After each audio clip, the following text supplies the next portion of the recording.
নমস্কার, সাকসেস একাডেমিতে সবাইকে স্বাগত। আজকে যে বিষয়টা নিয়ে আমরা আলোচনা করব, ওয়েস্ট বেঙ্গল হেলথ রিক্রুটমেন্ট বোর্ডের পক্ষ থেকে 2021 যে ভ্যাকেন্সিটি বের হয়েছিল মেডিকেল টেকনোলজিস্ট ল্যাবের পক্ষে কত না 600-র বেশি যে ভ্যাকেন্সিটা বেরিয়েছিল সেটা নিয়ে এবং তার কিছু ইম্পর্টেন্ট জিনিস নিয়ে আমরা আলোচনা করব। তার আগে এখন যে 2021 যে ভ্যাকেন্সিটা বেরিয়েছিল তার এই 600 পোস্টের ক্ষেত্রে এখন কোর্ট কেসে দীর্ঘ 3 বছর ঝুলে থাকার পর এখন কোর্ট কেসে প্রাইভেট এবং গভর্নমেন্ট সবাইকে যারা চাকরি করতো কন্ট্রাকচুয়াল বা সবাইকে কি করা হয়েছে এবারে ঠিক করা হয়েছে 2 করে নম্বর দেওয়া হবে পার ইয়ারে 2 করে নাম্বার পাবেন। ওকে, প্রত্যেক 1 বছর কমপ্লিটের পর 2 করে মার্কস আপনার অ্যাড হবে। সর্বাধিক 5 বছর পর্যন্ত কত নাম্বার পাবেন? 10 নাম্বার পাবেন। ওকে, এক্ষেত্রে আপনাকে এখন দেওয়া হচ্ছে যে ডকুমেন্টস আপলোডের অপশান দেওয়া হচ্ছে এবং এটা কিভাবে করবেন অনেকে করতে পারছেন না, অনেকে রিকোয়েস্ট করেছে এই ভিডিওটা বানানোর জন্য এবং তারপরে আমরা কী সম্বন্ধে আলোচনা করব, ডকুমেন্টস আপলোডের পর আমরা কাট অফ সম্বন্ধে, কত কাট অফ যেতে পারে আর কিভাবে আপনারা ইন্টারভিউয়ের জন্য প্রিপারেশন নেবে সমস্ত কিছু আমরা আলোচনা করব এবং এটা আপনার কাছে একটা এই বছরের মধ্যে 2025-এর মধ্যে এটা রিক্রুটমেন্ট প্রসেস কমপ্লিট হয়ে যাবে। তো সেক্ষেত্রে আপনার কাছে একটা বিগ অপরচুনিটি আছে যেটা WBHRBতে আপনার জব পাওয়ার ক্ষেত্রে। তো সমস্ত কিছু প্রসেস বলবো, তার সিলেবাস বলবো, কীভাবে জব পেতে পারবেন এবং আপনার সিট কনফার্ম করতে পারবেন, তার প্রসিডিওর সমস্ত কিছু বলবেন। তার জন্য সমস্ত কিছু প্রথমে কী করতে হবে, আপনাকে ডকুমেন্টস আপডেট ঠিকঠাক করতে হবে। এখানে আপনি কীভাবে করবেন সেটা আমি দেখিয়ে দেবো। WBHRBর যে অফিসিয়াল সাইট আছে www.hrb.wb.gov.in অর্থাৎ এই অফিসিয়াল ওয়েবসাইটে আপনি চলে আসবেন। এখানে ক্লিক করার পর আপনার এখানে এই সামনের ইন্টারফেসটা ওপেন হয়ে যাবে। এরপর যেখানে আছে অনলাইন যে অ্যাপ্লিকেশান এটার উপরে ক্লিক করবেন। ক্লিক করার পর আপনার কি আছে, একটা ড্যাশবোর্ড ওপেন হয়ে যাবে। কি ড্যাশবোর্ড ওপেন হয়ে যাবে না, লগ ইন।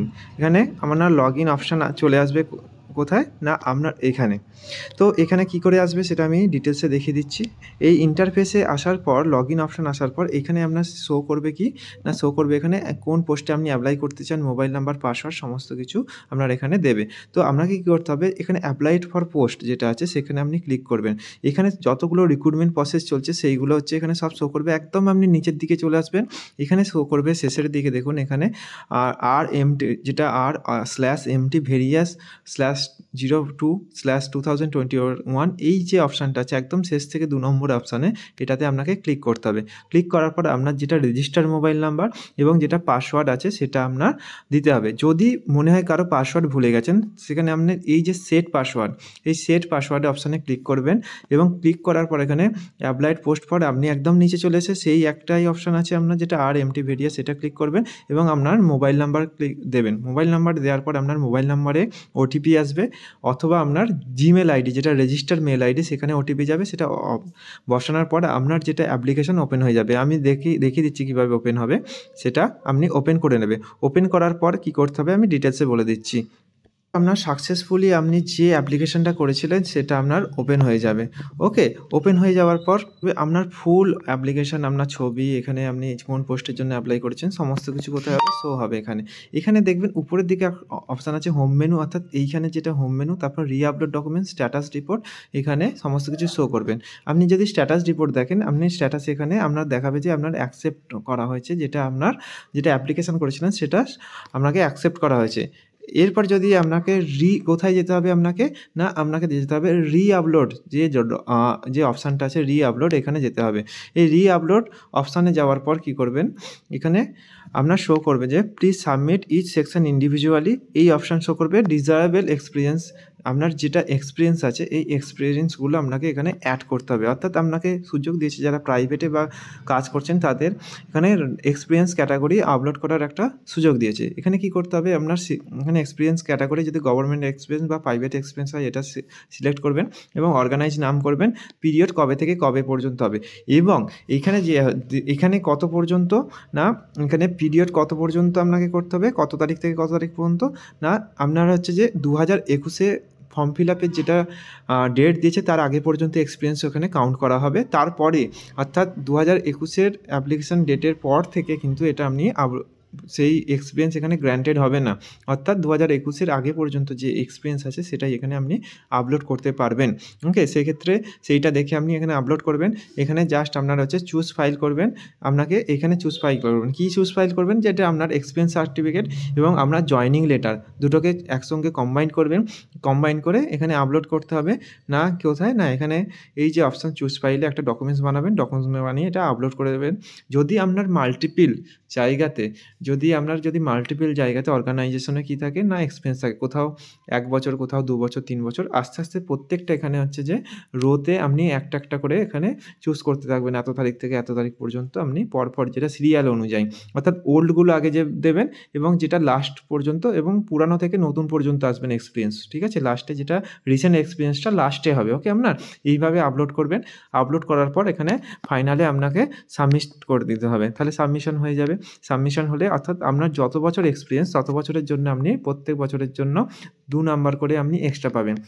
ওকে, এবার যদি বলি কাট অফের জন্য আপনার কাট অফ কত আসতে পারে এখানে? এক্ষেত্রে কাট অফ এইবারের কাট অফ একটু বেশি আসতে পারে, কারণ এবারে আপনাকে 100 মার্কসের মধ্যে এক্সাম হচ্ছে। কত কাট অফ? আগের বারে 60 নিচে কাট অফ এসেছিল, এবারে হচ্ছে 60 থেকে একটু বেশি কাট অফ হয়ে যাচ্ছে, আসতে পারে। এবার দেখা যাচ্ছে এখন এই টাইমে 85 পর্যন্ত, 85-এর মধ্যে একটা পোল করা হয়েছিল, 85-এর মধ্যে কত মার্কস সবার আসছে। তো এখন কি ইন্টারভিউতে 15 মার্কস আছে, এখন আছে আমাদের এক্সপিরিয়েন্স, সমস্ত কিছু এডুকেশনাল যে মার্কস, এইচএস, ডিএমএলটি অথবা বিএমএলটিতে যাদের মার্কস আছে সমস্ত কিছু ক্যালকুলেট করে 85-এর মধ্যে কত মার্কস আসছে অ্যাভারেজ, কত না বেশিরভাগ জনের হচ্ছে 50, কারোর 50, কারোর 55, কারোর খুব কম জনের হচ্ছে 60 আসছে শুধু 85-এর মধ্যে। তো বেশিরভাগ যে মার্কসটা ডিপেন্ড করছে 45 থেকে 55-এর মধ্যে, 45 থেকে 55-এর মধ্যে সবার অ্যাভারেজ হচ্ছে ঘোরাফেরা করছে কিসের মার্কসটা না, এই 85-এর মধ্যে যে অ্যাকাডেমিক মার্কস আছে তার এবং এক্সপিরিয়েন্সের মার্কসের মধ্যে 45 to 55-এর মধ্যে অ্যাভারেজ এদিক ওদিক ঘোরাফেরা করছে সবার মার্কস। এবার দেখা যাচ্ছে যে কত মার্কস আসতে পারে। 600খানা সিট টোটাল, কাট অফ কত আসতে পারে সেটা নিয়ে আলোচনা করব। 600টা সিটের মধ্যে কাট অফ আসতে পারে ইউআরের ক্ষেত্রে, যারা আনরিজার্ভড আছে তাদের ক্ষেত্রে কত কাট অফ আসতে পারে না 63 প্লাস, 63 মানে 62-3 এরকম প্লাস আসতে পারে কাট অফ। আর হচ্ছে এরপরে আসবো ওবিসি এর ক্ষেত্রে আলোচনা করব। ওবিসি এর ক্ষেত্রে এই কাট অফটা আসতে চলেছে কত না 58 প্লাস, 58 থেকে 60 পর্যন্ত, এটা 60 লোয়েস্ট কাট অফ নামবে।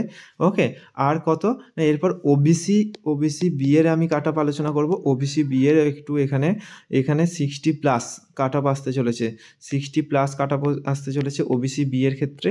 এবং আর এসসি যাদের আছে এসটি আছে এদের হচ্ছে 50, আপনার হচ্ছে 57 বা 56 এরকম আসতেছে, 57 প্লাস।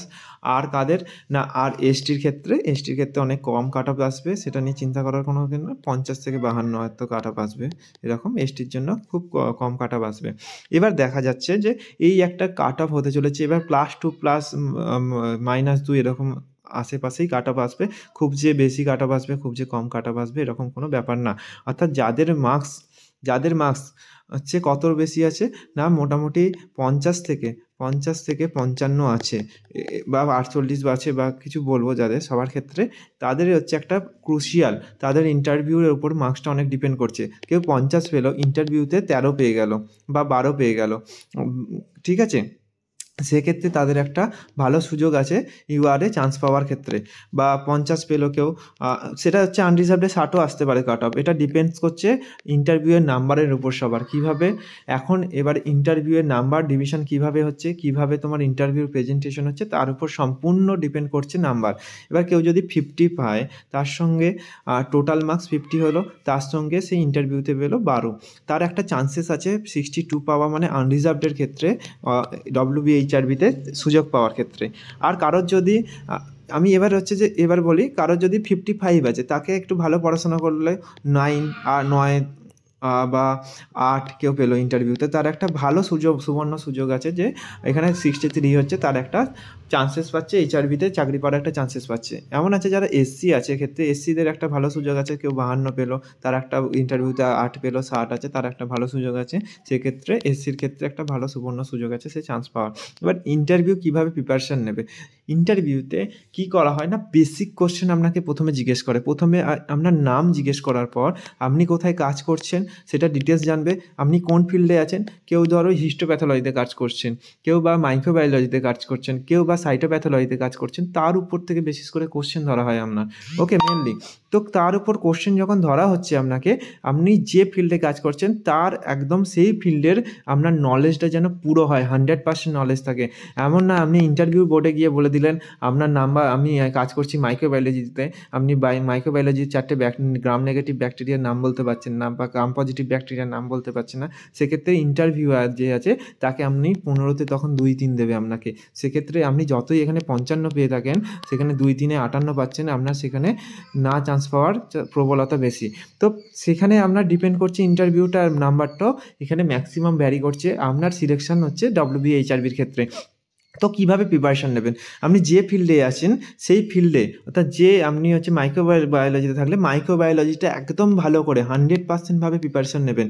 এবং যদি আপনি হিস্টোতে থাকেন, হিস্টোপ্যাথোলজি যেন পুরোপুরি কমপ্লিটলি প্রিপেয়ার থাকেন আপনি হিস্টোপ্যাথোলজিতে। ওকে, আপনি যদি বায়োকেমিস্ট্রি থাকেন সেখানে ল্যাম্বার্টস বিয়ার্স ল থেকে শুরু করে সমস্ত কিছুভাবে প্রিপারেশান নেবেন। বেসিক কোয়ালিটি কন্ট্রোল সমস্ত কিছুভাবে আপনি হচ্ছে ভালোভাবে প্রিপারেশান নেবেন। কিসের জন্য? For the selection of WBHRB MT lab. সেক্ষেত্রে আপনাকে ভালো করে পুরোপুরি প্রিপারেশান নিতে চাইছেন। এবং যারা যদি বলেন যে আমার প্রিপারেশান নিতে অসুবিধা হচ্ছে, অনেক দিন পড়াশোনা নেই, ডিটেলস নেই, তারা আমাদের ব্যাচ পড়ানো হয়, সেক্ষেত্রে আমরা ব্যাচে আপনারা এসে অ্যাটেন্ড করতে পারেন, ক্লাসগুলো করতে পারেন, কীভাবে পড়ানো হয় সেগুলো আপনি দেখতে পারেন। সেগুলো আলাদা ম্যাটার্স। আমি কন্ট্যাক্ট নাম্বার এখানে আমি ডিটেলসে দিয়ে দেবো, কীভাবে প্রিপারেশান নেবেন সমস্ত কিছু। নোটস আমি প্রোভাইড করে দেবো, তো আপনারা যদি নোটস নিতে চান সেখানে আমি প্রোভাইড করে দেবো, আপনারা যদি পড়াশোনা করতে চান। ওকে, এবার এইচআরবির সঙ্গে সঙ্গে আপনি যদি সেন্ট্রাল গভর্নমেন্টের কোনো এক্সাম দিতে চান সেটাও আমি প্রিপারেশান করাবেন। যদি কেউ সেন্ট্রাল গভর্নমেন্টের যে কোনো এক্সামগুলো যেগুলো হচ্ছে সেগুলো প্রিপারেশান নিতে চাইছেন, তো সেক্ষেত্রে যদি সেন্ট্রাল গভর্নমেন্টের প্রিপারেশান নেন তার সঙ্গে সঙ্গে এইচআরবি, তো সেটা আরও ইজি হবে এইচআরবিতে। কারণ সেন্ট্রাল গভর্নমেন্ট পুরো ভাস্ট সিলেবাসের প্রিপারেশান নিতে হয়, শুধুমাত্র যে একটা টপিকের উপর যে প্রিপারেশান না এরকম না, পুরো ভাস্ট কম্বাইন যে মেডিকেল ল্যাবরেটরি টেকনোলজিতে যে সিলেবাস আছে পুরো সিলেবাস আপনাকে কমপ্লিট করতে হয়। এবং তার সঙ্গে সঙ্গে ম্যাথ, রিজনিং, জিআইজিকে সমস্ত কিছু আছে। তো এত কিছু কমপ্লিটের পর যারা সেন্ট্রাল গভর্নমেন্টের এক্সামের প্রিপারেশান নিচ্ছে তাদের হচ্ছে পক্ষে এইচআরবিটা দেওয়া আরও সুবিধা। ওকে, তো সেক্ষেত্রে সমস্ত কিছু আপনার হচ্ছে মাইন্ডে থাকতে হবে। এবং আমরা এইচআরবি ইন্টারভিউয়ের জন্য এইচআরবির জন্য আমরা মক ক্লাসেস করানো হবে। যদি ইন্টারভিউ ডেট দেয় আমি নিজে করিয়ে দেবো। সেক্ষেত্রে আমি নিজে করিয়ে দেবো, সেক্ষেত্রে আপনাদের অনেক সুবিধা হবে। নোটস প্রোভাইড করে দেবো কোনগুলো ইম্পর্টেন্ট টপিক। এবং আগেরবারের যে ইন্টারভিউতে কী কোশ্চেন আপনাকে জিজ্ঞাসা করা ছিল তার লিস্ট আমার কাছে তৈরি করা আছে। কী কোশ্চেন করা হতে পারে এরকম 100+ কোশ্চেন আমার কাছে রেডি করা আছে। আগেরবার এইচআরবিতে কী কোশ্চেন করা হয়েছিল যারা এক্সাম দিয়েছিল, সেক্ষেত্রে সেগুলো আমি আপনাদের সঙ্গে শেয়ার করব অবশ্যই। ওকে, যারা এগুলো জানতে ইচ্ছুক আমার যে কন্ট্যাক্ট নাম্বার আছে আমি দিয়ে দেবো ডেসক্রিপশানে, সেখানে কন্ট্যাক্ট করে নেবেন। ওকে, আজকের মতো টাটা। আমি চাইবো সবাই ভালোভাবে সিলেকশন হোক এইচআরবিতে আগামী দিনে। ওকে, তো স্মুথলি যাতে পরের বার থেকে রিক্রুটমেন্ট হয় সেই চেষ্টাই করুন সবাই। ধন্যবাদ, ভালো থাকবেন।